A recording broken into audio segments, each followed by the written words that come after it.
Welcome back. Social media expert, internet researcher, superwoman, Gina Fielding is here, and we were talking about her brainchild and new website called Verify Before You Share a Lie, which is underneath her name there, .com. Right. All right, so you did this investigation in your real life, you found out this was happening in this particular situation, but then you realized there was an opportunity here for a website that could help a lot of people be much more share savvy. Yes. Okay, so what is Verify Before You Share a Lie? It is, it's, when we designed it, or when I designed it, I should say, there's a friend of mine who was involved too with helping to kind of get this going. Her name's Cerise. Just thought I should throw that in there Shout for out to her. Cerise. That's right. Thanks, Cerise. We love you. So what we decided, ease of use was our biggest thing behind Make it this. easy. It has to be easy to use because verifying this stuff is technically easy to do. It's as easy as search. It's not always as easy as searching it in Google, but it's fairly easy to do to begin with. A little bit of legwork, a little bit of phone work, a little bit of Google work, and you can find that most of these, or many of these, could be really wrong. Right. So, or that are already resolved. They're already this taken person's care of, so found. there's no reason to keep sharing this. Or if they were wanted, they were already caught. Okay. And so that we're wasting time. Again, your eyes are open, and if you have 5 Amber Alerts come through your news feed, and they're in your area, and you're looking around for these kids, people do that, Yeah, they do. Well, you're taking attention away from the ones that really do have Amber Alerts. So you were saying with VerifyBeforeYouShareAlie.com, you see which 3 categories do you guys help out with the most? So say this missing again. persons, Okay. wanted persons, and sex offenders. Okay, so typically I'm going to see in my Facebook feed from a friend, a friend of mine, I like this person, they share what in their status, and I should be suspicious. Then I go to you. What prompts me to go? I would say be suspicious of everything. Right. That's the first thing. Right. Be suspicious of everything. You go then. So what you do is then you see this post come across, and you just grab the name or whatnot, and you go to Verify Before You Share a Lie, and you can type it in the search bar. Even keywords. It can be missing little girl, Atlanta, Georgia. Okay. It doesn't have to be a name. It can be whatever's from that post that you remember over on that page. Okay. And it'll pop up. If it doesn't pop up, you can submit it to us. And actually at the top of the website in the menu, it does say there's an article called How It Works. And you can go to that page and get all the directions. But you can email us at it's verify@verifybeforeyousharealie.com. You can send us a message on Facebook. You can post it to our wall. Copy and paste the URL. You can take screenshots and there's so many ways that to you submit can get the these. information to you. Yes, and you get it to us, and then you forget about it, and Okay. we'll verify it. So it comes into you. It's a picture of someone. Beware of this pedophile. Beware, he's maybe in your neighborhood. And I'm looking at this, and I want to make sure my neighbors know about this, but I'm not sure if it's true. So I send it to you. What's your process? What are the different things that you do? We have a checklist. The first thing we will do is, it also depends on the post and how it's worded and how much information is in there. Some have very little and are very vague. Be very careful of those. No names, no city. Yeah, It's probably fake. It's probably fake, or at least that person didn't care enough to take the time to put those details in, so must not want their picture shared that much. But if there's enough information, then we'll go forward. We'll call the police department that is on there, and see if they're wanted or if they're missing, or in this case, it would be wanted. The sex offender database, if it's something that this person is a convicted pedophile, we'll check the sex offender databases. It's not always as easy as a Google search. You put the name and it doesn't necessarily come up. Right. If there's also websites, court websites that you can check and see if they're wanted. I have found that a lot of cities don't have their information online. So Right. and It's difficult. It's definitely difficult. I've been passed around. I've spent 3 hours verifying something before.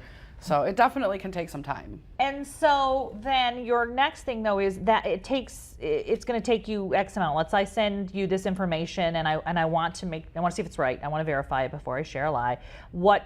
How long typically are you going to try to get that? We try turned to around? get them turned out within 24 hours. Some of them are minutes, some of them are hours, but we try to get all the information turned out and up on the website within 24 hours. So that then I can share it. And then what comes back? You'll say verified, or it's a lie, or what are the? We have 3 categories. That we have verified, which means with 100% certainty that post is true. Okay. We have resolved, which means the person has been found, either way, whether they were arrested or they were found. And then we have share with caution, which means share with caution could actually go either way. So if you see the share with caution, it can either be, it could be, this is probably a safe share, however, we were unable to confirm this part of it. Or it could be, we were only able to confirm a very small part of it. The rest of it, so this post is not 100% true, be careful. And then there's debunked, which means that it is absolutely not true. Do not share. If you see a big red stamp on it, do not share it. I mean, you can share it to try to spread the correct information, because coming back from that, as we were talking about the kid whose picture was shared in Toledo, coming back from that's very hard. We tried to counteract that and share the right information, like, hey, this is not true. That only had about 2,500 shares. So think about that. The original situation where the vengeful ex posted a terrible lie about this guy got shared, we said 35,000 times. They debunk it. You probably stamped debunk on there. This is not true. And that was shared how many times? That was shared about 2,500. And that made national headlines. That was on Right. all the local news media. It was on some major websites. And it still only got 2,500 shares as opposed to the 35,000. So it's very hard to reel that in. Hard to pull. So you have to, you want to, I mean, most people share because why? When they're on Facebook, why do they share? What are they thinking? I think people want to be helpful. Okay. I think that's what it is. We see something, and I call them internet warriors. I am one myself, where we can't go out and save the world. We can't do it, but nobody has the time to do this. But we can help by sharing. Toledo Police uses that. Actually, a lot of police use that. Social media, when they want somebody, they post it and everybody shares it, and it goes from there. And it helps them catch the bad guys. And I think that's what people want to be a part of that. I helped. Yes, I helped. When he was caught, you don't know. You don't know if it was your share that ended up It could have helping, and it could have. So social media works in great ways for these three categories, for the missing persons, wanted persons, and sex offenders. It's very informative. But there is that, for every good, there's a bad. And it's very important to be responsible in this, because you really can ruin somebody's life. You truly can, inadvertently.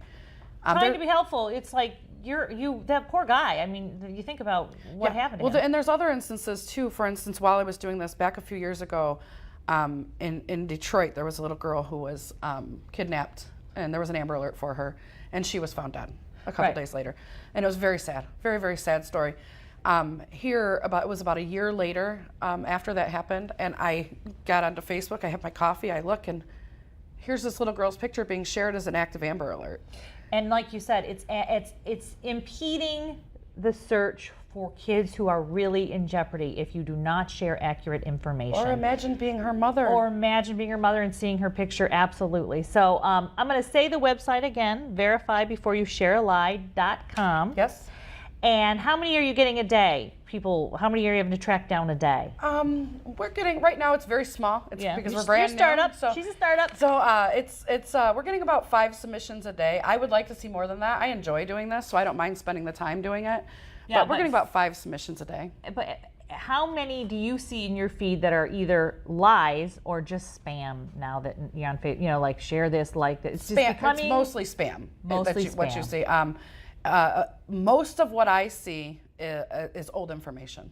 It's right. Shared. I'll get those personal. Did you see this story, Rebecca? Because I'm in TV, and people want me to help them, and I'd be like, "This was a year ago." Yeah, I did see it. Right. Or even if it was just last week. I keep seeing there was an Amber Alert a few weeks back about a little girl whose dad took her, and she's found. She's safe. She's home. And those get shared. And it's so sharing less. and sharing so and less. sharing, and it's still going through I see it every day in my news feed. All right. Great job. Good luck. I think I think you're providing an amazing service. Like I said, there's Snopes, and then that's it. There's no way to really check all of these things. Right, and Snopes is wonderful. I'm certainly not trying to step on any toes. Snopes is awesome. But they do more rumors. They do like the internet hoaxes and the rumors, celebrity gossip, political stuff. We don't get into any of that. The one big one going around now is this Chipotle coupon. They cover that. If you want to look that up, go to Snopes. It's fine. But we just have a better, faster. Sexual offender, or One more. Missing persons, wanted persons, or sex offenders. I have to say Okay. it in a row. Perfect. All right. That is verifybeforeyoushare.com. When we come back, we're going to switch gears a little bit and give you the true facts about traveling with pets and children.